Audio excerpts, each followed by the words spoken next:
ఉత్తరప్రదేశ్ రాష్ట్రంలోని అయోధ్యలో జనవరి 22న రాముడి ఆలయాన్ని నరేంద్ర మోడీ ప్రారంభించిన విషయం తెలిసిందే. బాలరాముడు విగ్రహానికి ప్రాణప్రతిష్ఠ చేశారు. అయితే ఈ విగ్రహాన ప్రతిష్టాత్మక సమయంలో ఓ ముస్లిం గర్భిణి ప్రసవించింది. 12 బిడ్డకు జన్మనిచ్చింది. అయితే రాముడి విగ్రహ ప్రతిష్టాపన సమయంలో తన భార్య ప్రసవించడం, 12 బిడ్డకు జన్మనివ్వడంతో ఆమె భర్త పుట్టిన బిడ్డకు రామ్ రహీం అని పేరు పెట్టారు. ఉత్తరప్రదేశ్లోని ఫిరోజాబాద్ ఆసుపత్రిలో సదరు గర్భిణి ప్రసవం నిమిత్తం ఆసుపత్రిలో చేరింది. సరిగ్గా నరేంద్ర మోడీ బాలరాముడి విగ్రహాన్ని ప్రతిష్ఠిస్తున్న సమయంలో ప్రసవించింది. అయితే ఆ బిడ్డకు ఆమె భర్త రామ్ రహీం అని పేరు పెట్టాడు. హిందూ ముస్లింల మధ్య ఐక్యత ఉండడానికి మతాలు వేరైనా మనుషులమంతా ఒక్కటే అనే స్ఫూర్తి ప్రదర్శించేలా తన బిడ్డకు ఆ పేరు పెట్టానని తండ్రి వ్యాఖ్యానించాడు.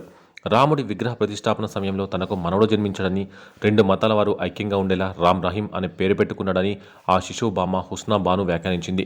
తన కుమారుడికి 12 బాబు జన్మించాడని, అతనికి రామ్ రహీం అని పేరు పెట్టడానికి స్వాగతిస్తున్నానని పేర్కొంది. కాగా ఈ విషయం ఆ నోట ఈ నోట పడి మీడియాకి చేరింది. మీడియా కూడా దీనికి సంబంధించిన వార్తలు ఎక్కువగా ప్రసాదించడంతో సోషల్ మీడియాకి ఎక్కింది ఈ టాపిక్.